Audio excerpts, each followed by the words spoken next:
ओम हरि शरणम। प्रणाम प्रणाम। पूर्वरु ये गीत गोविंदर महाकवि कवि महात्मा कविवर कवि बंधु ग्रामवासी कविकुल शेखर शिरोमणि जयदेव का महाकाव्य गीत गोविंदर से दशम सर्गर षष्ठ गीतर श्रेष्ठ पदर वर्णनार महावर्णनार गद्यपाठ है पाठांतर है माधव कहते धन्य हेली आपणक प्रशंसारे ब्रह्मा ना ना से भल करी देखि पारु नाहांती माधव धन्य हेली आपणक प्रशंसारे शिवं को चाहि कहले ब्रह्मा ना ना से भल करी देखि पारु नाहांती से तो निशारे चूर होई टलमल आखिरे कौन देखिबे जे कहिबे से भूल कहउचंती गणेश महाबुद्धिमान से ठीक कथा कहिबे देखले देखलो देख देख ये पादरे स्थलपद्म केउठी फुटिची ये पादरे स्थलपद्म केउठी फुटिची जे तार तुलना करिवो मोर सृजन विस्म स्थलपद्मर सौंदर्य सहित स्थलपद्म फूलर महिमा सहित गणेश किछि समय निरीक्षे देखिले गोटे दिव्य मानव तनुश्रीर नारी तनुश्रीर पाद तले चमत्कार शब्दटीए शब्दचित्रे स्थलपद्मर शब्द अंका हेछि सद्य सतेज आनंददायक आनंदवर्धक बड़ विस्मय विभोर अनुभव है कि सुंदर पाद ये पाद तो पद्मर लावण्य रे जाजुल्यमान पुणे पाद उपरे चमत्कार पद्म फूलटी फुटिची पुणे पाद उपरे अति सुंदर मनोहर मनोरम पद्म फूलर फुटंता सौंदर्य फुटी जाउछि आई पाद तले लोटंता स्थल पद्मर लावण्य महिमा झलसुछि आह कि सुंदर अनुभव है कि सुंदर पाद है पाद ऊपर पद्म फूलर फुटंता सौंदर्य तले लोटंता स्थल पद्मर लावण्य महिमा पुणी नामर प्रकाश शब्द रे स्थल पद्म बड़ अलौकिक अपूर्व स्थल पद्मर सृजन संपद सृजन संभार सृजन सौंदर्य सृजन महिमा प्रणाम से आउ कहिबे कौन मुंड टुंगारला परी कहले चारिआड को चाहिले कहले मु पिला लोक पिता जहा कहिबे तांकु आपण पचारंतु ब्रह्मा शिवं को चाहि कहले आपण परीक्षा करी सत कहंतु प्रमाण पत्र दियंतु ए स्थल पद्मर सौंदर्य संपर्क रे शिव मु कहिबी जे किंतु प्रमाण पत्र मु विष्णु को अनुमति बिना देई परिबी नाही तांकर अधीन आमे सूर्यचंद्र तारा ग्रह नक्षत्र मालमाल ब्रह्मांड समस्ते तांको अधीन रे तेणु तांकु डाक से आसिले ये कथा छिड़िबो से अनुमति देले मु प्रमाण पत्र देई देबी माधव को चाहि कहले एथर भजमन विष्णु को प्रार्थना करो से न आसिले रक्षा नहीं मु कौन कहूतिली शिव प्रमाण पत्र देवे सत्य घोषणा करी सत्य घोषणा करी ये तो निशारे टलमल चूर देखुन केमिति कहउचंती तांका आखि जळका हो जाउछि राधा पादरे अलता शब्द चित्र देखी भ्रमरे स्थलपद्म कहउचंती अरे स्थलपद्म शब्द कौन चित्र रक्षा हला तांको पाटिरु बाहरी पड़ला विष्णु को अनुमति पाई तांको डका जाऊ से आसंतु सबु ठीक हो जीवो स्थल पद्मर ସୌନ୍ଦର୍ଯ୍ୟ ଆଉ ଏ ସ୍ଥଳପଦ୍ମ ଶବ୍ଦ ଚିତ୍ରର ସୌନ୍ଦର୍ଯ୍ୟ ତୁଳନା ସମ୍ଭବ ହେବ। ମାଧବ ରାଧାଙ୍କୁ ଚାହିଁ କହିଲେ ଦେଖିଲ ତ ମୁଁ ଯାହା କହୁଥିଲି ଠିକ୍ ଏବେ ସେଇଆ ଘଟୁଛି। ବିଷ୍ଣୁଙ୍କୁ ଡାକିବାକୁ ପଡ଼ିବ, ସେ ସବୁ ସମସ୍ୟାର ସମାଧାନ କରିଦେବେ। ସେ ତ ବୈକୁଣ୍ଠରେ ବସିଥିବେ କି କ୍ଷୀରସାଗରରେ ଶୋଇ ଶୋଇ ଭାସୁଥିବେ, ସେ କ'ଣ ସହଜରେ ଆସିବେ? ହଉ ମୁଁ ପ୍ରାର୍ଥନା କରେ, ତାଙ୍କର ତପସ୍ୟା କରେ। ସୁନ୍ଦର ସ୍ୱରରେ ଅଧରରେ ସ୍ମିତହାସ୍ୟ ଖେଳାଇ ଶବ୍ଦର ଅପୂର୍ବ ଉଚ୍ଚାରଣ କଲେ। ଓଁ ହରିଶରଣମ୍। ଏ ଶବ୍ଦର ମହିମା ବଡ଼ ବିସ୍ମୟକର। ବିଜୁଳି ବେଗରେ ହଠାତ୍ ମନ୍ଦ ମନ୍ଦ ମଳ ସମୀର ବୋହିଗଲା। ଆକାଶ ଅରୁଣ ରାଗରେ ଉଜ୍ଜ୍ୱଳ ଅନୁପମୟ କନକ ପ୍ରଭାତ ପରି ସୁନ୍ଦର ଦିଶିଲା। ନୀଳଚନ୍ଦ୍ର ପ୍ରଭା ସମଗ୍ର ଦିଗ୍ବଳୟକୁ ବ୍ୟାପୁଥିଲା। ନୀଳ ମେଘମାଳାର ପଟୁଆରରେ ସମଗ୍ର ପ୍ରକୃତି ଲାସ୍ୟମୟ ରୂପ ଧାରଣ କରିଥିଲା। ବିଷ୍ଣୁ ଲକ୍ଷ୍ମୀଙ୍କ ସହିତ ସିଧା ବୈକୁଣ୍ଠପୁରରୁ ଗରୁଡ଼ ପିଠିରେ ବସି ଉଡ଼ି ଉଡ଼ି ଆସି ସେଠାରେ ପହଞ୍ଚିଲେ। ସମସ୍ତଙ୍କୁ ଦେଖି ଆଚମ୍ବିତ ହେଲେ। କହିଲେ କଥା କ'ଣ? ବ୍ରହ୍ମା କଥା କ'ଣ? କଥା ନୁହଁ ନଥା, ଇଏ ନଥା, ଘୂରିଯିବ ତମ ମଥା। ଦେଖିଲ ଏ ରାଧା ପାଦରେ ଅଳତା ଚିତ୍ରିତ ଶବ୍ଦ ସ୍ଥଳପଦ୍ମ। କ'ଣ ସ୍ଥଳପଦ୍ମ ଫୁଲ? ନା ଏ ଶବ୍ଦର ଚିତ୍ର? ଏ କ'ଣ ମୋ ସୃଜିଥିବା ସ୍ଥଳପଦ୍ମ ଠାରୁ ସୁନ୍ଦର? ପରୀକ୍ଷା କରି କୁହନ୍ତୁ କିଏ ସୁନ୍ଦର? ବିଷ୍ଣୁ ଶିବଙ୍କୁ ଚାହିଁଲେ। କହିଲେ ଆପଣ କ'ଣ ଦେଖିଲେ? କିଏ ଅଧିକ ସୁନ୍ଦର? ଶିବ ଆଖି ଢଳଢଳ କରି ନିଦ ଟଳମଳ ଲାଲ ଆଖିରେ କହିଲେ, ରାଧାପାଦରେ ସ୍ଥଳପଦ୍ମର ସୌନ୍ଦର୍ଯ୍ୟ ସମ୍ମୋହନରେ ମୋର ଦୁଇ ନେତ୍ର କ'ଣ ତୃତୀୟ ନୟନ ବି ସମ୍ମୋହିତ ବିଭୋରିତ। ଶିବ ଲାଲ ଆଖିରେ କହିଲେ, ନିଦ ଟଳମଳ ହୋଇ ରାଧାପାଦରେ ସ୍ଥଳପଦ୍ମର ସୌନ୍ଦର୍ଯ୍ୟ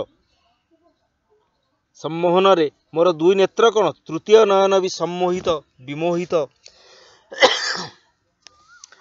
କି ସୁନ୍ଦର ପଦ୍ମପାଦ ତଳେ ସ୍ଥଳପଦ୍ମର ଲାବଣ୍ୟ ଐଶ୍ୱର୍ଯ୍ୟ, ପୁଣି ତାର ନାମ ଏମିତି ସୌନ୍ଦର୍ଯ୍ୟ ବିଚ୍ଛୁରିତ ହେଉଛି। ଦେଖୁ ଯେ କେହି କ୍ଷଣିକେ ବିସ୍ମୟାଭିଭୂତ ହୋଇଯିବ। ତେବେ ଏ କାହିଁକି ବିଧିଙ୍କ ସ୍ଥଳପଦ୍ମ ପୁଷ୍ପଠାରୁ ଅଧିକ ସୁନ୍ଦର? ମୁଁ ଦର୍ଶନେନ୍ଦ୍ରିୟରେ ଯାହା ଦେଖି କହୁଛି, ଆପଣ ପରୀକ୍ଷା କରି ପ୍ରମାଣ କରନ୍ତୁ, ସମସ୍ତେ ଜାଣିପାରିବେ ସତ୍ୟ ଅନୁଭବକୁ। ମୁଁ ଦେଖି ଅନୁଭବ କରୁଥିବା ସତ୍ୟକୁ ଅନ୍ୟମାନଙ୍କୁ ସେମିତି କରିଦେବା ଅସମ୍ଭବ।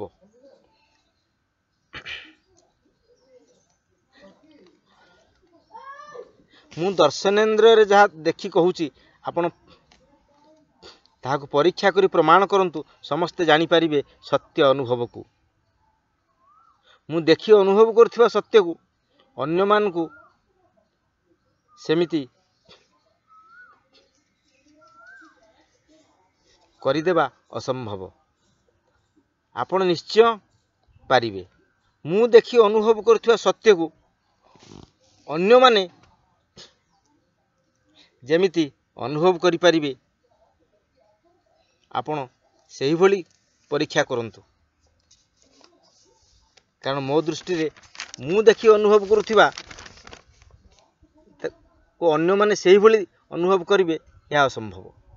ବିଷ୍ଣୁ ପାର୍ବତୀଙ୍କୁ କହିଲେ, ଦେବୀ ଆପଣଙ୍କ ଅନୁଭବରେ କିଏ ସୁନ୍ଦର? ପାର୍ବତୀ ରାଧାପାଦରେ ଏଡ଼େ ସୁନ୍ଦର ସ୍ଥଳପଦ୍ମର ଫୁଲ ଦେଖି ସେ କହିଲେ, ମୁଁ ଅଭିଭୂତ।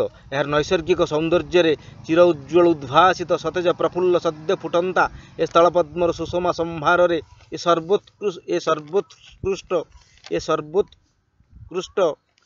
ସର୍ବସୁନ୍ଦର।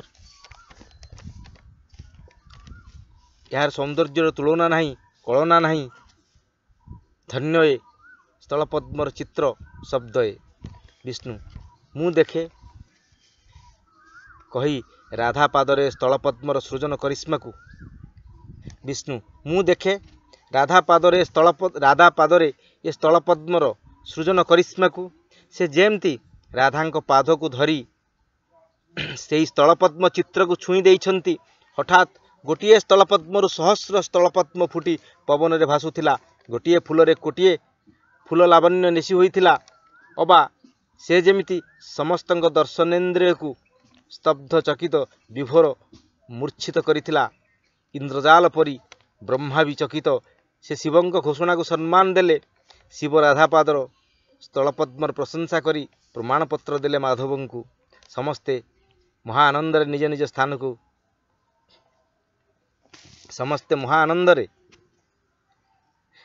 ସ୍ଥାନକୁ ଫେରିଗଲେ। ରାଧାଙ୍କୁ ପ୍ରଶଂସାରେ ପୋତି ପକାଇଲେ। ଏ ଫୁଲର କରିସ୍ମା ମୋ ହାତ ନୁହେଁ। ମାଧବ କହିଲେ ଏ ଫୁଲର କରିସ୍ମା, ଏ ସ୍ଥଳପଦ୍ମ ସୌନ୍ଦର୍ଯ୍ୟର କରିସ୍ମା ମୋ ହାତ ନୁହେଁ। ତୁମ ପାଦକୁ ପ୍ରଣାମ, ତୁମ ପାଦ ଧୂଳିକୁ ପ୍ରଣାମ। ତୁମ ପାଦରେ ଏମିତି ସୁନ୍ଦର ଚିତ୍ର ଆଙ୍କିଥିବାରୁ, ସ୍ଥଳପଦ୍ମର ସୌନ୍ଦର୍ଯ୍ୟ ଫୁଟେଇଥିବାରୁ ତୁମକୁ କୋଟି କୋଟି ପ୍ରଣାମ। ରାଧା ଏଥର ସାହସ ବାନ୍ଧି କହିଲେ ହଉ, ତମେ ଯାଇ ଏଥର ଡାକି ଆଣ। କିଏ ତୁମକୁ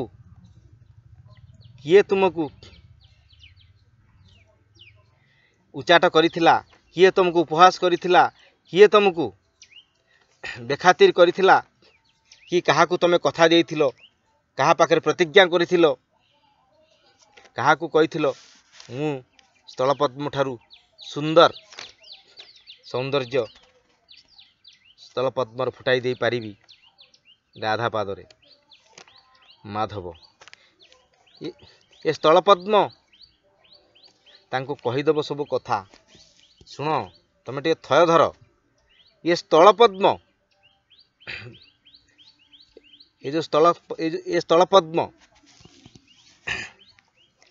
ତାଙ୍କୁ କହିଦେବ ସବୁ କଥା। ଏ ସ୍ଥଳପଦ୍ମ ତାଙ୍କୁ କହିଦେବ ସବୁ କଥା। ମୁଁ କ୍ଳାନ୍ତ, ପୁଣି ସେ କ'ଣ ତୁମ ପାଦର ମହିମା ଶୁଣି କେବେ ଆସିବେ ଲଜ୍ଜା ଅପମାନରେ? ଏ ଖବର ତ ସମସ୍ତେ ପାଇଯିବେଣି। ପବନ ବେଗରେ ଏ ଖବର ବ୍ୟାପିଯିବଣି ସାରା ବ୍ରହ୍ମାଣ୍ଡରେ। ଏଥର ସୁନ୍ଦରୀ କହିଲେ ମାଧବଙ୍କୁ ଚାହିଁ, ତମେ ଏମିତି କହିବ, ଏମିତି ବନେଇ ଚୁନେଇ କହିବ, ଏମିତି ଯୋଡ଼ି ଜାଡ଼ି, ଏମିତି ଭାବରେ କଥାକୁ କଥା ଗଣ୍ଠି କରି କହିବ ଯେ ରାଧା ତାର ଟେର ପାଇବନି, ତମର ଖିଅ ଧରିପାରିବନି। ମୁଁ ଆଉ ରାଧା ପାଖକୁ ଯିବାର ଆବଶ୍ୟକତା ପଡ଼ିବନି। ତମେ ଏମିତି ବନେଇ ଚୁନେଇ, ଏମିତି ବାଗ ବରଗରେ କହିବ ଯେ ମୁଁ ଆଉ ରାଧା ପାଖକୁ ଯିବାର ଆବଶ୍ୟକତା ପଡ଼ିବନି। ଆଉ ମୁଁ କ'ଣ ରାଧା ପାଖକୁ ଯାଇ ଅପମାନିତ ହେବି ବୋଲି ତୁମେ ଚାହିଁବ? ନା। ଆଉ ଯଦି ସତରେ ଏମିତି ସବୁ ସମ୍ଭବ ହୁଏ, ଏମିତି ଅସମ୍ଭବ କଥା ସବୁ ସମ୍ଭବ ହୁଏ, ତେବେ ମୁଁ ରାଧା ପାଦକୁ ପୂଜା କରିବି, ତୁମର ସଖୀ ହୋଇ ରହିବି, ତାର ସେବାରେ ମୁଁ ଧନ୍ୟ ହେବି, ନିଜକୁ ଧନ୍ୟ ମଣିବି। ଏଥିରେ ମୋର ଦୁଃଖ ନାହିଁ, ବରଂ ମହା ଆନନ୍ଦ ହେବ। କିନ୍ତୁ ଏ ଅସମ୍ଭବ କଥା ସବୁ କ'ଣ ସତରେ ସମ୍ଭବ ହେବ?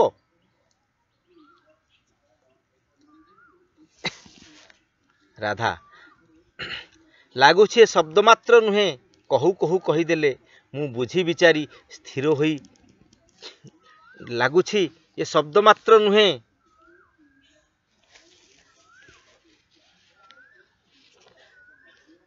ସ୍ଥଳ କମଳ ଶ୍ରୀ ଲୋଚନମ୍। ଲାଗୁଛି ଏ ଶବ୍ଦ ମାତ୍ର ନୁହେଁ, କହୁ କହୁ କହିଦେଲେ ବୁଝି ବିଚାରି ସ୍ଥିର ହୋଇ କହିଛନ୍ତି ଏ କଥାକୁ। ଖୁବ୍ ସତର୍କରେ, ଖୁବ୍ ଗୋପନରେ, ଖୁବ୍ ଯତନରେ। କିଏ ସିନା କହନ୍ତା ତୁମ ପାଦ ଏଡ଼େ ସୁନ୍ଦର, ଦିଅ ମୁଁ ଅଳତା ଲଗାଇ ସ୍ଥଳପଦ୍ମର ଫୁଲଟି ଆଙ୍କି ଦେବି, ତୁମ ମନ ଅଧିକ ସୁନ୍ଦରୀ ଦିଶିବ, ତୁମ ମନ ମହା ଆନନ୍ଦିତ ହେବ, ତୁମ ହୃଦୟ ରଞ୍ଜନ ହୋଇଯିବ।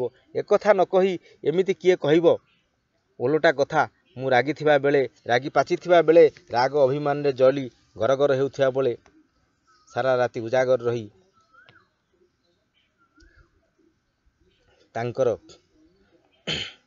तांको हृदय रंजन हेबो रागी थिला बेले तांको हृदय रंजन हेबो आ से कथा से कहि पारुचंती पुणी स्थलपद्म सौंदर्य मोचन हेबो से फूल ठारू मो पादर स्थलपद्मर फूल सरस सुंदर दिशिबो एमिति कल्पना कौन कहीं कहि पारे ना भाभी पारे ये गोटे महापरीक्षा मो प्रेमर मो जीवन साधनार मु कौन भावुची मु राग अभिमान रे बसिछि तांको ऊपर दाऊ साधुची सी तो चारिजुग सियाना एमिति कही मो आखि को जलका छाती को छानिया मन को छिन्न छत्र कर देइछंती धन्य कहार बुद्धि अच्छी रहस्य भेदिबो जीवन जीव धैर्य धरी बसिबो हाय से सुंदरी बुद्धि को धन्य कहबो प्रभु ता पाद धूली टिके दियो मो नहिले यांकु कौन मु जानिनी ये भावभोला यांको मुंडरे सकत शब्द गंठी कथा पशिबो काहू पाला बाला को पानी पियाई शब्दर महासमुद्र रे पुराइला परी एमिति परीक्षा दउछि मो जीवन धन्य हे माधव मु कांदीबी ना हसीबी किसी जानी पारुनी तुमको निंदा करीबी कि प्रशंसा करीबी बुझी पारुनी बड़ विषम कथा है विषम परीक्षा है विषम अनुभव है मु जदि मधुर प्रतिक्रिया प्रकाश करे मु मधुर प्रतिक्रिया प्रकाश कला मात्रे से जानिबे तांकर जितापट मु क्रोध प्रकाश करला मात्रे से जानिबे मोर हार याठु बोली विषम कथा आउ कहीं अछि तांको कथारे स्थलपद्म श्री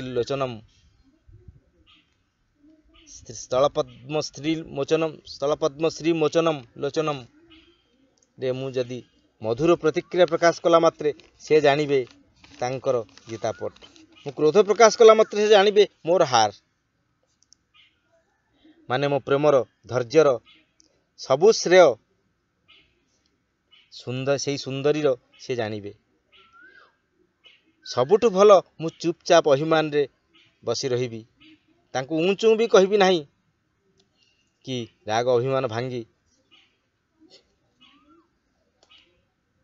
नहीं तांको बुद्धि को कसिबी तांको बलकल को कसिबी संज आसिलानी आसु मो पाई दिन दी घड़ी अच्छी देखिबा को पानी को आड़ को जाउछि प्रणाम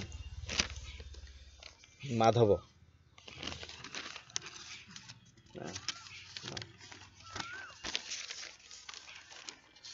नेक्स्ट 50% माधव राधा को चुपचाप अवस्था देखि आश्चर्य कौन अति आश्चर्य हेले ये कौन ये तो ब्रह्मस्वरर प्रीति रहस्य को कौन या भेदु नहीं ना छलना करी एमती चुपचाप बसी लगुच आउ शब्द नहीं राधा मानभंजन लगी आउ रहस्य नहीं तांको बांधी रखा आउ बल विद्या बलकल बुद्धिबल नहीं तांको मो कोल को फेराई आने ये नीरव नहांती जे मोर प्रज्ञा प्रतिभा बुद्धि सिद्धि शक्ति सामर्थ्य को बली जाइछंती निजर प्रीति साधना रे जीवन साधना रे धैर्य साहस साधना रे राग अभिमान तम गुण साधना रे प्रणाम मु कौन यांको परीक्षा करी राधा मु कौन यांको परीक्षा करी ये तो मते पानी पियाई सारलेनी नहीं माधव मु कौन यांको परीक्षा करी ये तो मते पानी पियाई सारलेनी मु ये जो शब्दावली अमृत शब्दावली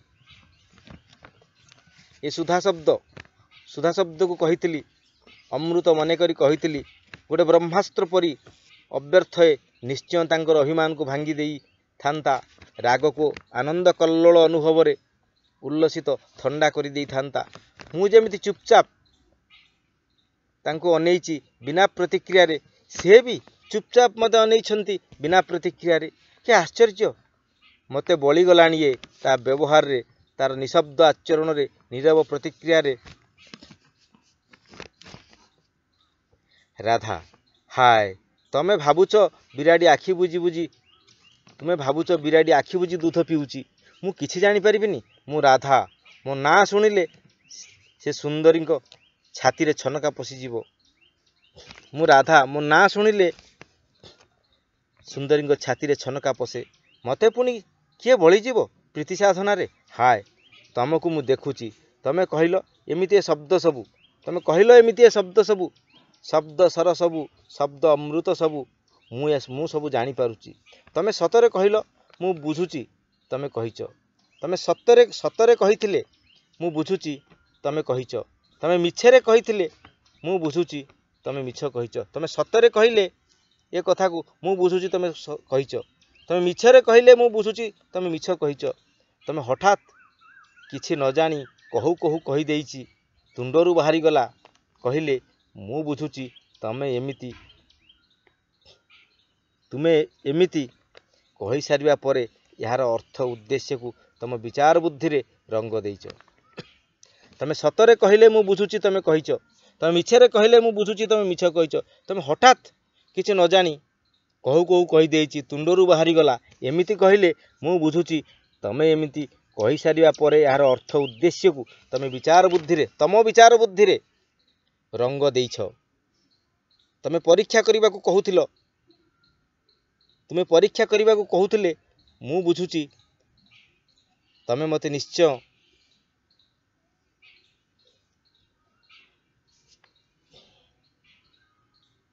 तमे परीक्षा करिबा को कहूथिले मु बुझुची मु बुझिबी तम मन निर्दय तम मन खूब बड़ निर्दय ए बेलरे मो प्रीतिर परीक्षा नौच राग अभिमान रे भांगी पड़ला बेले तमे मो धैर्यर परीक्षा नौच तमे निज मनरू कहूथिले कहिबी तमे निजे कहिच तमे आउ क्यों सुंदरी माया रे पड़ी ता बुद्धि रे सबू कहिच कहले मु कहबी तमे ता बुद्धि रे कहिच हाय ए शब्द सहित तमर ज्ञान बुद्धिर विचार मन प्राण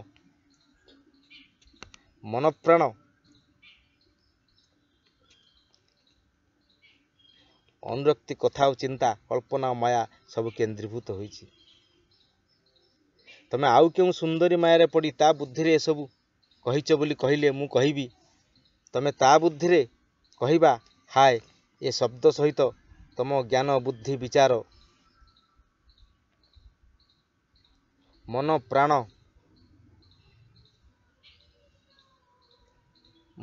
आत्मार अनुभव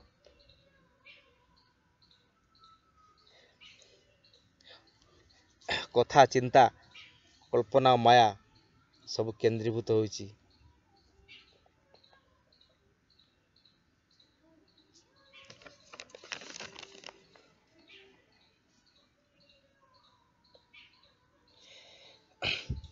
मु कहबी हाय ए शब्द सहित तुमर ज्ञान बुद्धि विचार मन प्राण रंग अनुभव कथा और चिंता कल्पना और माया सब केंद्रीभूत होइछि जहाँ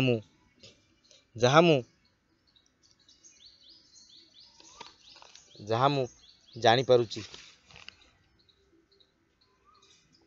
मते अविश्वास लागुछि तमे मो मानभंजन बुझिबा को मते आश्चर्य लागुछि अविश्वास लागुछि तमे मो मानभंजन करबा को आसीछ ना तम मनोरंजन करबा को आसीछ हाय मो पादरे स्थल पद्म तमर मनोरंजन करिवो मु एते अभिमान रागरे तप्त बैतरणी रे पहरुछि तमे तम चिंतारे तमे निज चिंतारे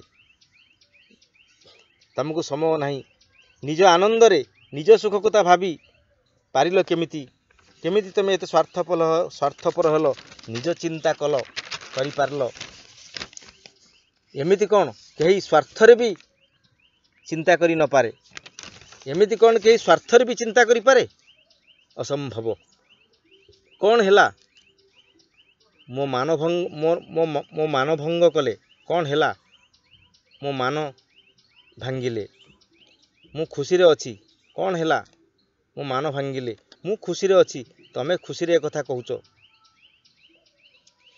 एमिति रागिबा अवस्था रे क्यों सुंदरी राजी हेबो जे मु राजी हेबी तमे कौन जानी ना तमे निश्चय किछि उद्देश्य रखी कहिच तमे निश्चय किछि उद्देश्य साधिबा को एक कथा कहिच 2 रे 2 मिसाई 4 कहला परी किंतु मु 2 रु 2 मिसाई किंतु मु 2 रे 2 मिसाई शून कहबा लोक तुम निश्चय किसी उद्देश्य साधिबा को एकता कहिछ 2 रे 2 मिसाई 4 कहिला परी किंतु मु 2 रे 2 मिसाई शून्य कहिबा लोक 2 सहित विजुक्त 2 को मिसाई शून्य कहिबा लोक मते कौन भाबिछ कि सारा रातिर विरह ज्वालर असह जंत्रणा मु जली पड़ी गला बेले तुमको कहीं साहाय्य करी तुम स्वार्थ सिद्धि पाई सुख आनंद पाई कहीं तुमको एत सहजरे छाड़देवी तुमको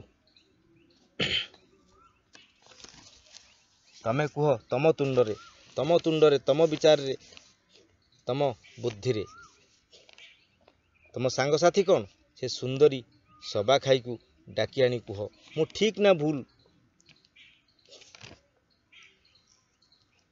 किए कहू ए शब्दर वज्र निर्घोष शब्दमाଳାର ବର୍ଗମାଳାରେ ମୁଁ କେମିତି ଚୁପ୍ ରହିଛି କିଏ कहू ए शब्दर वज्र निर्घोष शब्दमाଳାର ବର୍ଗମାଳାର किए कहू ए शब्दर वज्र निर्घोष शब्द बाणरे वर्गमाଳାରେ ମୁଁ କେମିତି ଚୁପ୍ ରହିଛି कारण मु ठीक अच्छी तेणु चुपचाप हो बसी ए शब्द मते बोली तुम कहल आउ क्या कही था ना जी शुणव सी हुरुड़ी जीव कौन उठी उभान हो कुआडे उभे जीव आखि आगरे मु एमती सेमती झील नुह उठी पलाई जीवी उड़ी उभान हो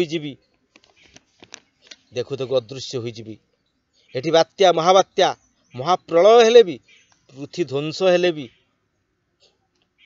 मु ये जगह छाड़ी उठे जीवी नहीं तमर दिने को मोर दिने तमे राति को दिन करिछ माने मु दिन को राति न करी छाड़ीबिनी हौ देखा जाऊ कौन कहूच एमिति मन भुला शब्द कही भावुच तमे जीति जीव मो राग अभिमान को भांगी दब मु राधा राधा मते जिणीबाकू एका राधा हेले जिणी पारिबो मु राधा राधा मते जिणीबाकू तमे एका राधा हेले जिणी पारिबो तम तनु मनरे तमे राधा हेले जानी पारिबो हे माधव तुमर असहाय अवस्था मु दुखी आहत आद्र किंतु नीरव अविचलित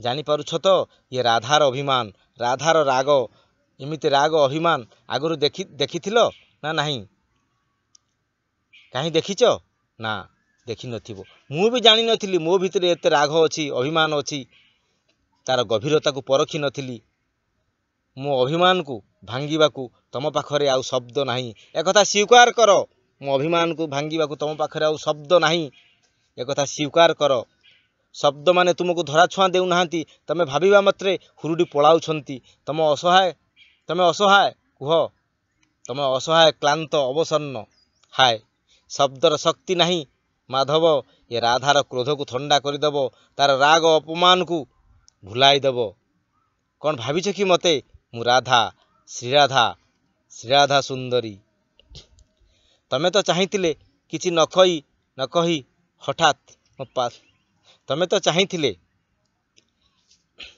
किछि न कही तुमे तो चाहिथिले किछि न कही हठात मो पाद दुईटा धरी अलता लगाई देई थांत मते कोल को भेड़ी धरी चुमाटे देई पारि थांत गभीर आलिंगन रे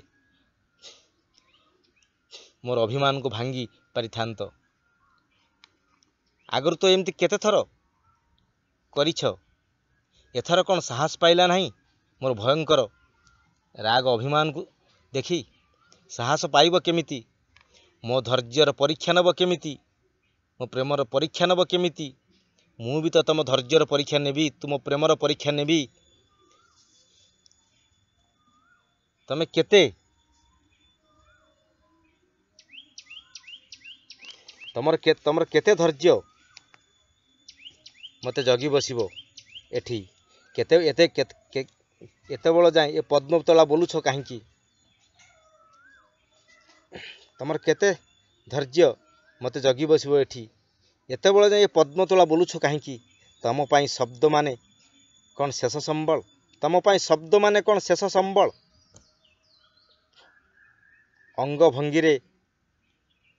अंगभंगीर आचरण निशब्दरे अनेक कथा कही पारंती उत्तर दे पारंती, अनेक उच्चारण करि पारंती, अनेक प्रश्न पचारि पारंती, अनेक समस्यार सरल समाधान करि पारंती।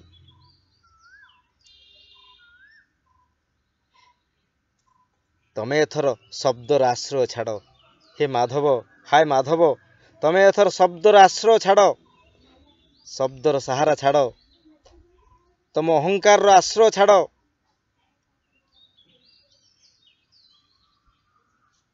अन्य क्यों सुंदरी आश्रय छाड़, निज मन हृदय आखि ओठकू आश्रा कर, निज मन हृदय आखि ओठकू आश्रा कर, किछि कर, किछि कुह, शब्द थिबो किंतु शब्दर काम किछि नथिबो, किछि कर, किछि कुह, बहुत हे गला, शब्द थिबो किंतु शब्दर काम किछि नथिबो, शब्द मात्र थिबो साक्षी, बुझिल, शब्द मात्र थिबो साक्षी, एणिके तमे कौन करूच कर, कौन करिबा कथा कर, हूँ बसीछि चुप हेई प्रणाम। शब्दर गोलक धंदारे आउ पस नाही कि मते पुराओ नाही, अनेक अर्थर मायाजाल रे मते मंथी मांथी, अनेक अर्थर मायाजाल रे मते मंथन करो नाही कि मते मंथी हो नाही, अनेक अर्थर मायाजाल रे मते मंथ नाही कि तमे मंथी हो नाही। दिन रत रत हेलानी, संज नईलानी, अंधार माड़ी आसुची, मोर प्राण फाटी गलानी, किंतु मु चुप ही बसिबी, चुप रहिबी। मो राग मो अभिमान तार सीमा नहीं। तमे किछि कर, तमको चाहि बसछंती ए माटी आकाश वनभूमि गछलता पशु पक्षी प्राणी असहाय होई, तांकु दया कर प्रणाम। तमे जानिछ एते बड़ कथा कही तमे स्थल पद्मर कि क्षति करिछ, तार मन कथा केबे बुझिछ, भाविच से तो निष्पाप फूलटिए, एडे सुंदर मनोहर मनोरम रूपतार, तुम मन को एमिति आंदोलित विमोहित करिथिला जे तमे तार सर्वनाश करबा कथा चिंता करि बसिल। ताठर अधिक सुंदर स्थलपद्मर चिंता तुम मुंडरे सवार होईगला। किए जाने तमे जे दिने भाबिबो नाही महाप्रभुଙ୍କ पाखरे प्रार्थना करिवो, कौन मो पाखरे तमे कहिबो नाही तुम ठारो अधिक सुंदरी राधाटीए विधि विधाता ब्रह्मा सुजंते नहीं। तमे जे दिने भाबिबो नाही महाप्रभुଙ୍କ पाखरे प्रार्थना करिवो, कौन मो पाखरे तमे कहिबो नाही तुम ठारो अधिक सुंदरी राधाटीए विधि विधाता ब्रह्मा सुजंते नहीं। एमिति तमे सुंदर अपमान करिछ, तुमे मो अपमान, एमिति तमे सुंदर अपमान करिछ, मोर अपमान करिछ, तुमे मोर अपमान करिबाकू मो मन जानिबाकू तमे कांड कारखाना करिछ, मोर अपमान करिबाकू मो मन जानिबाकू तमे एक कांड कारखाना करिछ। ए शब्द सब कहिछ, भाविच फूलटिए किछि जानि परिबोनी, मु किछि जानि परिबिनी, सतरे तमरे चिंता कि मारात्मक सते, तमे कौन कहिल बड़ कथा नुह, कौन सब लुचाई रखिछ, मु ताकू खोजुछि मो मन भितरे, ता भितरे तुमर असल मुखा। तमे तेबे कौन आजी जाए अभिनय करुथिल, आ अभिनय करुछ एठी। अधिक सुंदर निशा, अधिक सुंदरीर निशा, अधिक प्रेमर निशा तुम मन चेतनारे लुकायित होई रहिछि, तुम मन चेतनारे लुकायित होई रहिछि देखुछि।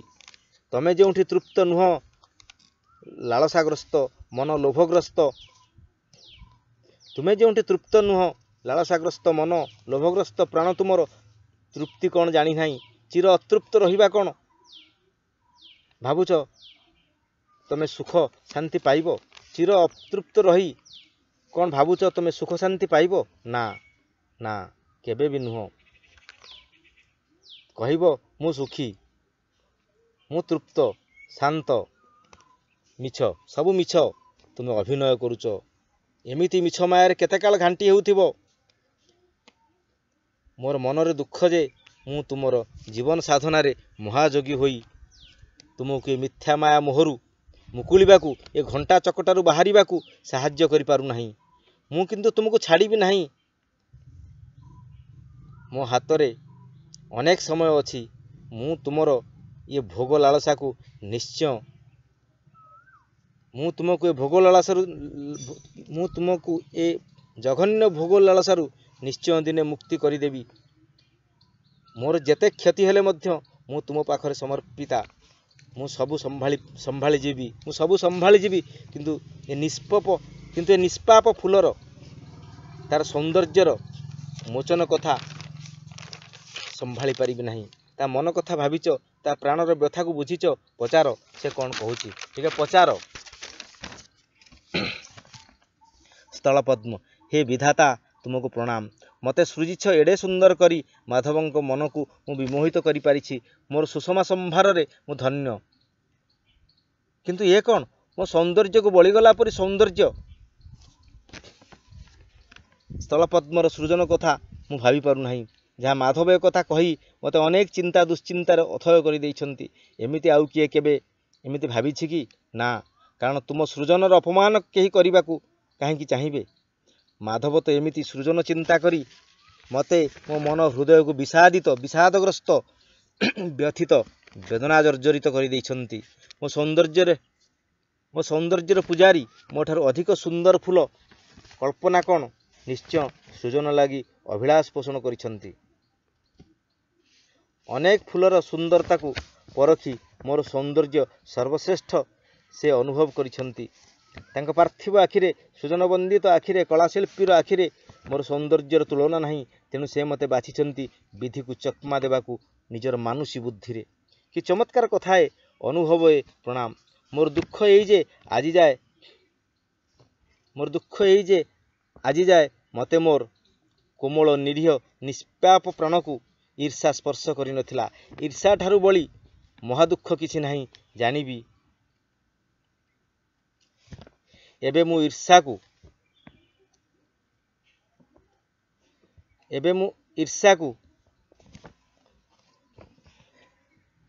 ସେଇ ଚାହିଁବାକୁ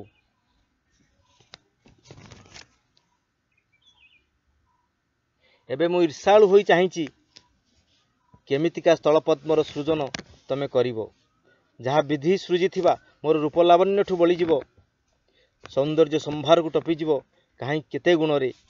କେମିତିକା ଅଳତା ସେ, କେମିତିକା ସେ ପାଦ, ପୁଣି କେମିତିକା ତମର ସେ ହାତ। କଳାଶିଳ୍ପୀର ଯାଦୁକରୀ ଚମତ୍କାର ସୃଜନ ବନ୍ଦିତ ହାତ। କଳାଶିଳ୍ପୀର ଯାଦୁକାରୀ ଚମତ୍କାର ସୃଜନ ବନ୍ଦିତ ହାତ। ତୁମ ହାତକୁ ପ୍ରଣାମ, ସେ ପାଦକୁ ପ୍ରଣାମ, ସେ ଅଳତାକୁ ପ୍ରଣାମ। ମୁଁ ତ ଚାତକ ପରି ଚାହିଁଛି, ଭାବୁଛି କେତେ କ'ଣ, ତାର ସୀମା ନାହିଁ। ମୋ ସୌନ୍ଦର୍ଯ୍ୟ ଗଞ୍ଜନ ଶବ୍ଦରେ ମୁଁ ଘୋର ଅପମାନିତ। ମୋର ସୌନ୍ଦର୍ଯ୍ୟ ମୋଚନ ଶବ୍ଦରେ ମୁଁ ଘୋର ନିନ୍ଦିତ ମନେ କରୁଛି। ତମେ ଏତେ ନିଷ୍ଠୁର, ନିର୍ଦ୍ଦୟ, ମୋ ପରି କୁସୁମ କୋମଳ ପ୍ରାଣକୁ ଦଳି ମକଚି ଫିଙ୍ଗି ଦେଲା ଭଳି ଏମିତି କହିଛ। ସୌନ୍ଦର୍ଯ୍ୟ ଅପମାନ, ବିଧିର ଅପମାନ, କଳାଶିଳ୍ପୀର ଅପମାନ, ସୃଜନଶିଳ୍ପୀର ଅପମାନ।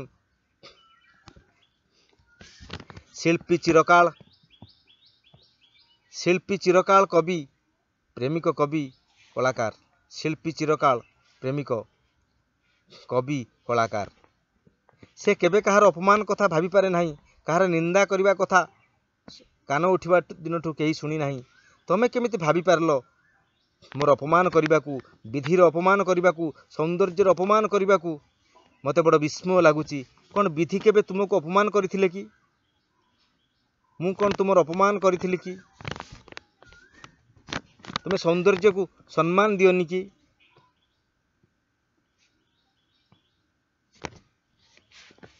ତମେ କାହିଁକି ତେବେ ଆମକୁ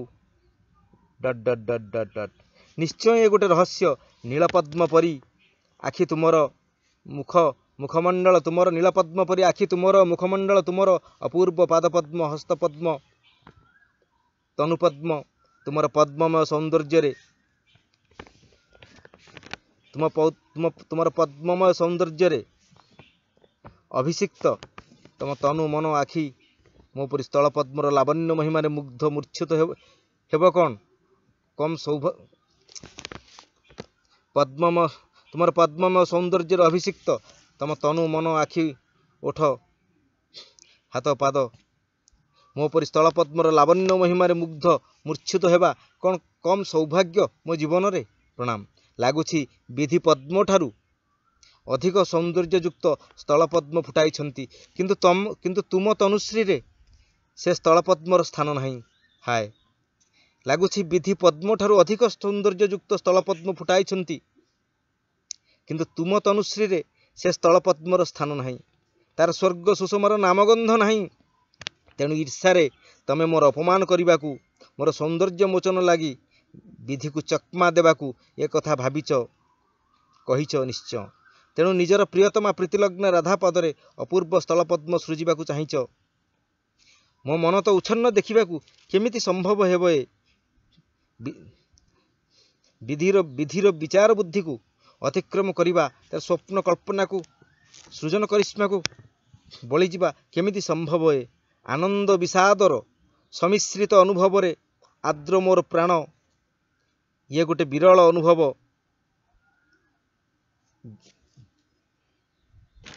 ବିଧି ଦେଖିଛନ୍ତି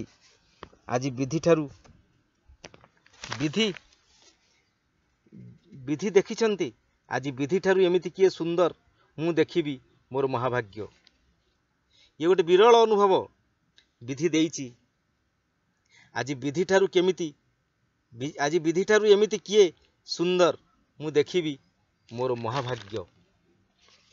ପ୍ରଣାମ।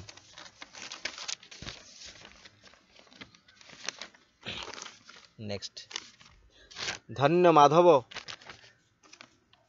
ଧନ୍ୟ। ଏ ମାଧବ କିଏ? ଇଏ କ'ଣ ମହାତ୍ମା?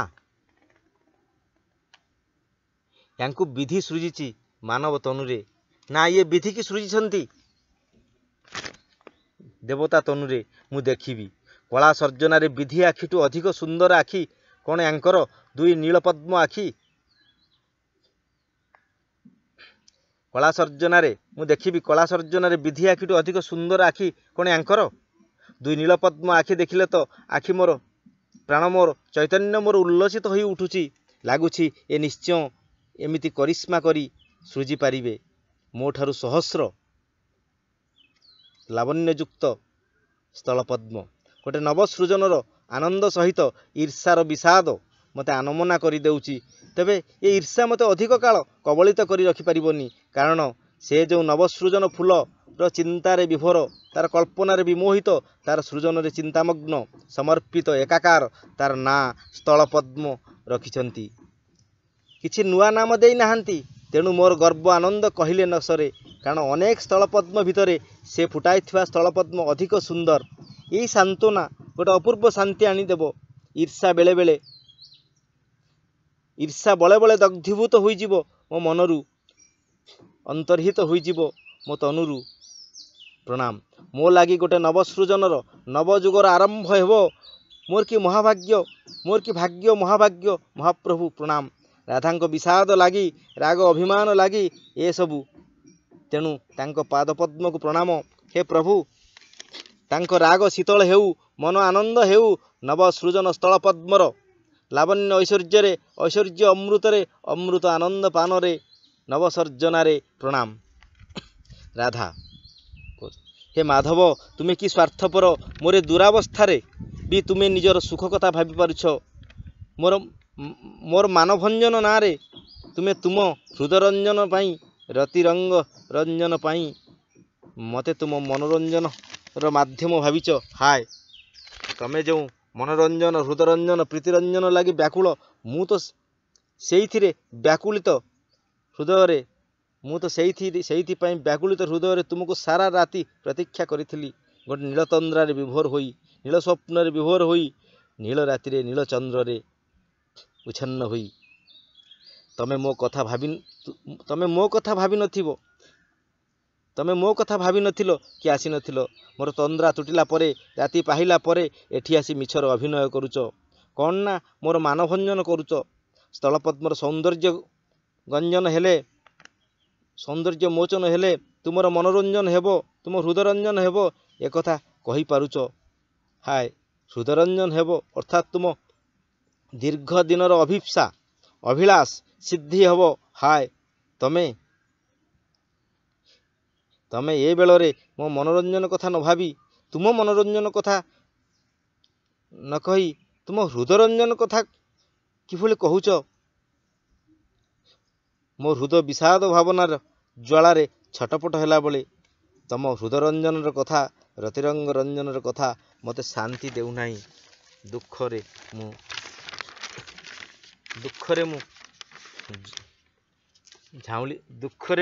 ଗଭୀର ଦୁଃଖରେ ମୁଁ ଛଟପଟ ହେଉଛି। ମୁଁ ତୁମ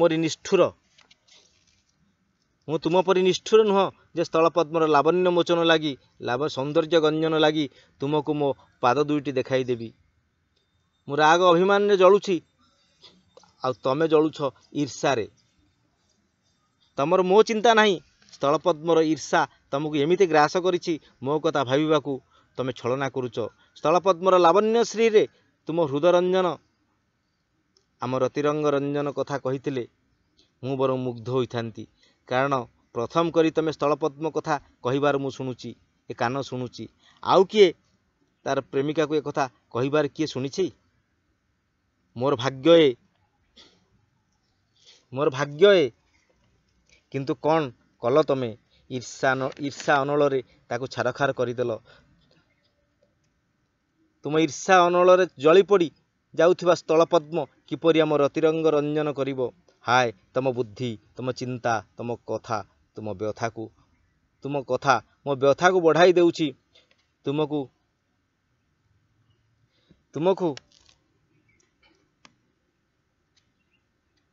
ତୁମକୁ କହି ବୁଝିବାକୁ ପାଖରେ ଭାଷା ନାହିଁ।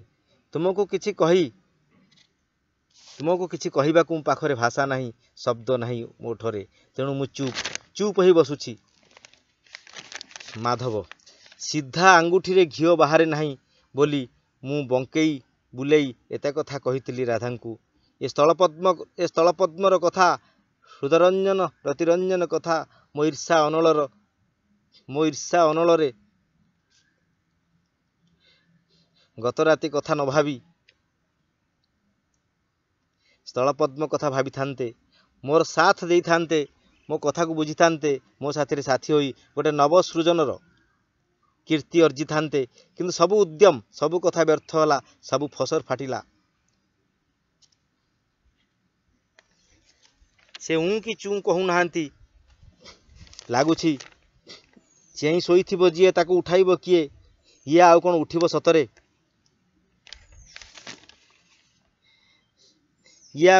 ସତରେ? ଏମିତି ଅଭିମାନିନୀ ପ୍ରେମିକାକୁ ଆଉ କ'ଣ ଫେରି ପାଇବା ସମ୍ଭବ? ୟାକୁ ଶବ୍ଦ କାଟୁ କରୁନି, କଥା କାଟୁ କରୁନି, କଥାର ଗଣ୍ଠି କାଟୁ କରୁନି, କଥାର ରହସ୍ୟ ଭେଦି ପାରୁନି। ଶବ୍ଦ କ'ଣ? ଶବ୍ଦସ୍ୱର ହାମୁଡ଼େଇ ପଡ଼ିଲାଣି। କି ମନ୍ତ୍ର କାଟୁ କରୁନାହିଁ। କାମ ପୀଡ଼ାରେ, କନ୍ଦର୍ପ ବାଣରେ ମୋର ପ୍ରାଣ ଛଟପଟ ହେଲାଣି।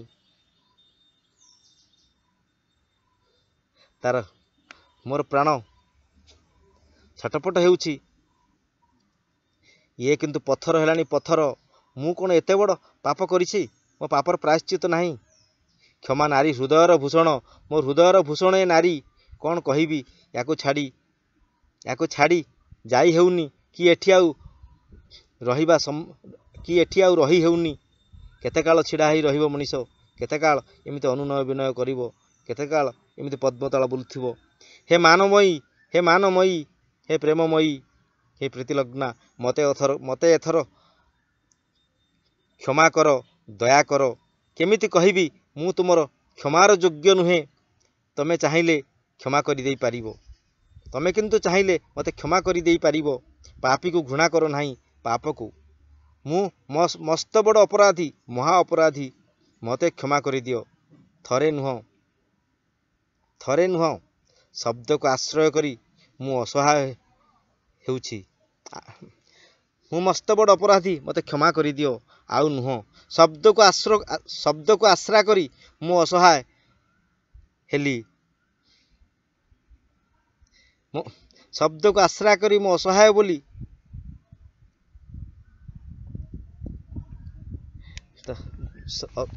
ଶବ୍ଦକୁ ଆଶ୍ରା କରି ମୁଁ ଅସହାୟ ହେଲି। ମୋର ବୁଦ୍ଧି ପାଉନାହିଁ, ମୁଁ ବାଟବଣା ହେଲି। ସେ ସୁନ୍ଦରୀ ବି ନିରାଶ୍ର, ସେ ସୁନ୍ଦରୀ ମୁଁ ନିରାଶ୍ର। ମୋର କେହି ସାହା ଭରସା ନାହିଁ, ଆଶ୍ରୟ ନାହିଁ। ତୁମର ରାଗ ଅଭିମାନ ପାଖରେ ମୁଁ ପରାଜିତ। ପରାଜିତ କ'ଣ, ମୁଁ ଧରାଶାୟୀ। ମୋ ବୁଦ୍ଧିର ଅହଙ୍କାରର ଧ୍ୱଂସ ହୋଇଯାଇଛି। ମୁଁ ତୁମକୁ କେତେ ଭଲ ପାଏ, ମୁଁ ତୁମକୁ କେତେ ଭଲ ପାଏ, ଏକଥା ତୁମକୁ ବୁଝାଇବାକୁ ଅକ୍ଷମ। ଏ କଥା ତମେ ଯଦି ବୁଝି ନ ପାରିବ, ନିଜେ ଗୁଣେ ମୋତେ କ୍ଷମା ନ କରିବ, ତୁମକୁ କେହି ବୁଝାଇ ପାରିବେ ନାହିଁ କି ଶାନ୍ତ କରିପାରିବେ ନାହିଁ କି ଶାନ୍ତି ଦେଇପାରିବେ ନାହିଁ। ହେ ମହିୟସୀ, ତମେ ହିଁ ତମର ବିକଳ୍ପ। ହେ ମହିୟସୀ, ତମେ ହିଁ ତୁମର ବିକଳ୍ପ। ତମେ ହିଁ ସର୍ବ ସମସ୍ୟାର ସମାଧାନ। ତମର ଇଚ୍ଛା ହିଁ ମୋର ଇଚ୍ଛା, ତୁମର ବିଷାଦ ହିଁ ମୋର ବିଷାଦ, ତୁମର ଆନନ୍ଦ ହିଁ ମୋର ଆନନ୍ଦ। ତୁମେ ମୁଁ ଏକ ସତ୍ତା, ଏକ ପ୍ରାଣ। ତେଣୁ ତୁମ ରାଗ ଅଭିମାନ ବି ମୋର। ମୁଁ ନିଜକୁ ଦଣ୍ଡିତ କରିବାକୁ ପ୍ରସ୍ତୁତ।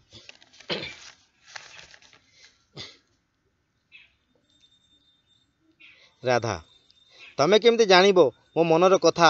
ଭାବିଥିଲି ତମେ ମୋ କଥାର ଫାଶରେ ଫସି ଯାଇଥାନ୍ତ, ତମେ ପଦାଘାତ କରିଥାନ୍ତ।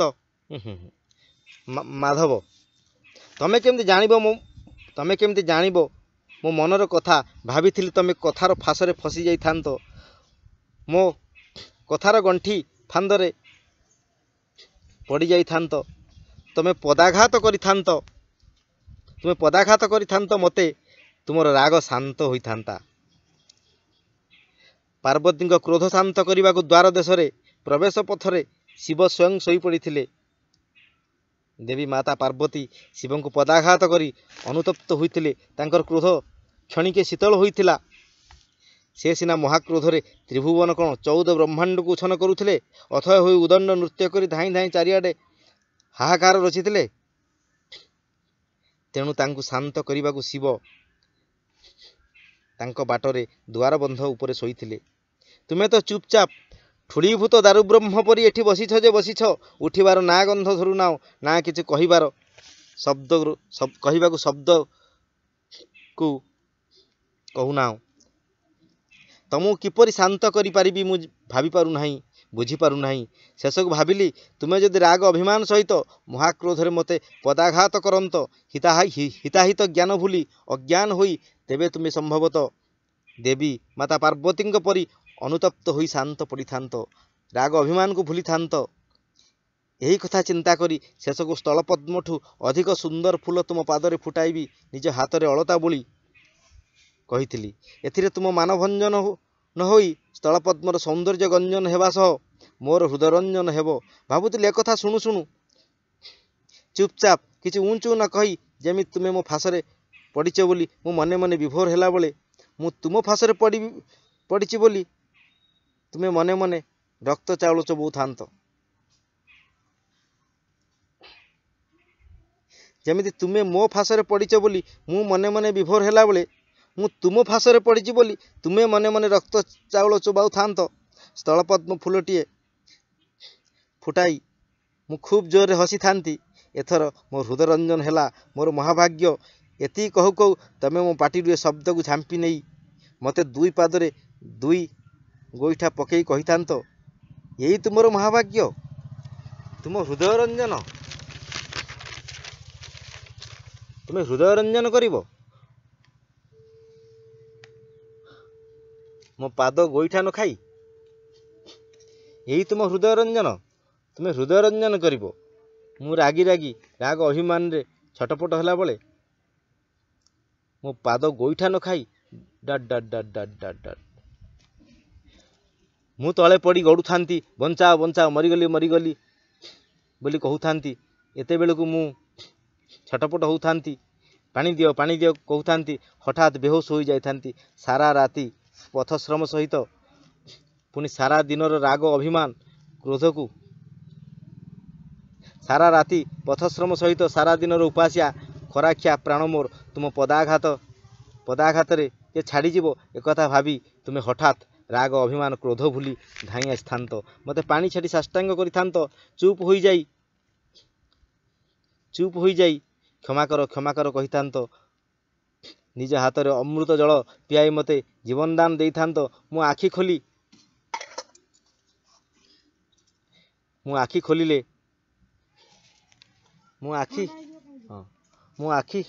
ଖୋଲି ତୁମକୁ ଚାହିଁ ରହିଥାନ୍ତି, ତମେ ମୋତେ ଆଉଁସି ଘଷି ମୋର ସେବା ଯତ୍ନ କରି କୋଳକୁ ନେଇଥାନ୍ତ।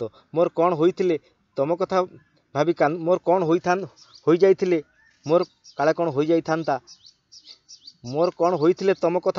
କାନ୍ଦୁଥାନ୍ତ। ଭଗବାନ ତୁମକୁ ରକ୍ଷା କରିଦେଲେ, ମହାପାତକରୁ ବଞ୍ଚାଇ ଦେଲେ ଭାବି କୃତ୍ୟ ହୋଇଥାନ୍ତ। କେତେ କ'ଣ ମନାସିଥାନ୍ତ, ସାଧୁସନ୍ତଙ୍କୁ ଭୋଜନ ଦେବାକୁ ପ୍ରାର୍ଥନା କରିଥାନ୍ତ, ମନ୍ଦିର ପୂଜା ଅର୍ଚ୍ଚନା କରିବାକୁ କହିଥାନ୍ତ, ମୋତେ ନେଇ କେତେ ପୂଜାପାଠ କରିଥାନ୍ତ, କେତେ ମହାସୁଖ ଦେଇଥାନ୍ତ। ମୁଁ ନବଜୀବନ ଫେରି ପାଇଥାନ୍ତି ତୁମ ହାତ ସ୍ପର୍ଶରେ, ମୋ ଜୀବନ ଧନ୍ୟ ହୋଇଥାନ୍ତା ତୁମ ପ୍ରୀତି ସ୍ପର୍ଶରେ। ଏହି ଭାବରେ ତୁମର ମହାକ୍ରୋଧ ଶୀତଳ ହୋଇଥାନ୍ତା,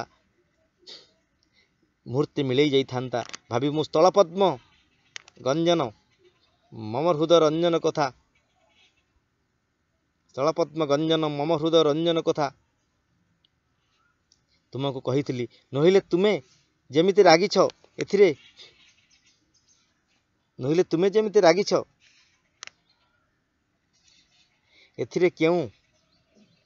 ଏଥିରେ କେଉଁ ଜନ ଭଲା ଏମିତି ସୁହାଗିଆ କଥା କହି କେଉଁ ପ୍ରେମିକାକୁ କହି ହସିବ ଆଉ ଏଠି ବସିବ।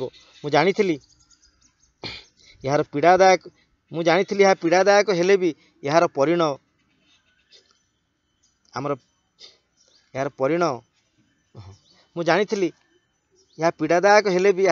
ପରିଣତିରେ ଆମର ପ୍ରେମ ଅଧିକ ଦୃଢ଼, ହୃଦ୍ୟ,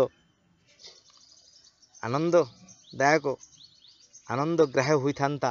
ପ୍ରଣାମ। ପରସ୍ପରକୁ କ୍ଷମା ମାଗି ସବୁ ରାଗ ଅଭିମାନକୁ ଭୁଲି ନୂଆକରି ପ୍ରେମର ନବଜୀବନ ଲାଭ କରି ଆମେ ମହାସୁଖର ମହାଅନୁଭବରେ ରତିରଙ୍ଗ ରସରେ ମଜ୍ଜିଥାନ୍ତେ, ହଜିଥାନ୍ତେ, ଆନନ୍ଦ ଉଲ୍ଲାସ ପର୍ବରେ ମାତିଥାନ୍ତେ, ନୃତ୍ୟରତ ହୋଇ ଆନନ୍ଦେ ନିର୍ଝର ହୋଇ ଆନନ୍ଦ ଐଶ୍ୱର୍ଯ୍ୟ ସାଉଁଟି ଆନନ୍ଦ ଅମୃତ ପାନ କରି। ପ୍ରଣାମ। ହାୟ ମୋ ଭାଗ୍ୟ, ତମେ କ'ଣ ଭାବିଲ କେଜାଣି ଏ ଶବ୍ଦର ଫାଶରେ ତୁମେ ଜାଲଛିଣ୍ଡା ବାଘୁଣୀ ପରି ଆଉ ପଶିଲ ନାହିଁ କି ଆସିବାର ସୂଚନା ଦେଲ ନାହିଁ। ତମେ ଚୁପଚାପ ନିର୍ବାକ୍ ଚିତ୍ର ପରି ପଥର ପରି ଏଠି ବସିଛ। ମୋର ଏଣେ ହଂସା ଉଡ଼ିଲାଣି, ପ୍ରାଣ ଛାଡ଼ିଲାଣି, କ୍ଷୁଧା ତୃଷାରେ ପୁଣି କାମ ପୀଡ଼ାରେ କନ୍ଦର୍ପ ଜ୍ୱାଳାରେ ଅସମ୍ଭାଳ ହେଲାଣି। ଆଉ ରକ୍ଷା ନାହିଁ ମୋର ଏ ଶରୀର, ମୋତେ ଆଉ ଆଶ୍ରା କରି ସଳଖି ଠିଆ ହୋଇ ରହିପାରିବେ ନାହିଁ ବେଶୀ ସମୟ। ମୋ ଦେହ ପରି ମନ ଆତ୍ମା ସମସ୍ତେ ମୋତେ ଛି କଲେଣି। କେମିତିକା ଲୋକ ତୁମେ, କେମିତିକା ପ୍ରେମିକ ତୁମେ। ତୁମ ପ୍ରାଣର ପ୍ରୀତିଲଗ୍ନାକୁ ତମେ କୋଳକୁ ଆଣିବାକୁ, ତାର ମାନ ଭାଙ୍ଗିବାକୁ ଏ ମିଛରେ ପଦ୍ମତଳା ବୋଲୁଛ କାହିଁକି? ତମେ ପରା ମରଦ ପୁଅ, କୁଆଡ଼େ ଗଲା ତୁମର ମରଦ ପଣିଆ? ଠିଆ ହୋଇ ଚାହିଁଛ କ'ଣ? ଭାବୁଛ ରାଧା ଛାଡ଼ି ଫେରିଯିବେ? ତୁମକୁ ସମସ୍ତେ କ'ଣ କହିବେ? ଛି କହିବେ, ନିନ୍ଦା କରିବେ, ହସି ଥଟ୍ଟା ମଜା କରିବେ। ତମେ ତ ମହାବୁଦ୍ଧିଆ, ତମକୁ କ'ଣ ଆମେ ଶିଖେଇବୁ ନା ବୁଦ୍ଧି ବଳ ଦେବୁ? ତମେ ସିନା ଆମକୁ ଦବା କଥା। କିଛି ଗୋଟାଏ ପାଞ୍ଚ କରି ତା ପାଦକୁ ଧରି ନିଜ ମୁଣ୍ଡରେ ଥୋଇ ଜାବୁଡ଼ି ଧରୁନା କାହିଁକି? ଚାହିଁଛ କ'ଣ? ଜଳକା ପରି କର, ତା ପାଦକୁ ଜାବୁଡ଼ି ଧରି ତୁମ ମୁଣ୍ଡରେ ଜାବୁଡ଼ି ଧର। ନୋହିଲେ ଆମେ ତମକୁ ଛାଡ଼ି ଚାଲିଯିବୁ, ଆଉ ତମ ଶରୀରକୁ ଆଶ୍ରା କରି ଏଠି ପଡ଼ି ରହିପାରିବୁ ନାହିଁ। ଶୀଘ୍ର କର, ନୋହିଲେ ଆମେ ତମକୁ ଛାଡ଼ି ଚାଲିଯିବୁ, ଆଉ ତମ ବେହିଆ ମୁହଁକୁ ଦେଖି ନିଲଠା ପରି ରହିପାରିବୁ ନାହିଁ। ଏଥର କିଛି ଗୋଟାଏ କର, କରିକି ଦେଖାଅ। ରାଧାଙ୍କର ମାନଭଞ୍ଜନ ହେଉ। ପ୍ରଣାମ।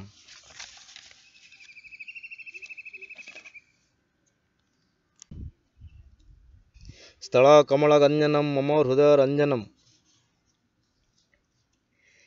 ଏହି ଗୀତର ଗଦ୍ୟପାଠ ପାଠାନ୍ତର। ପ୍ରଣାମ।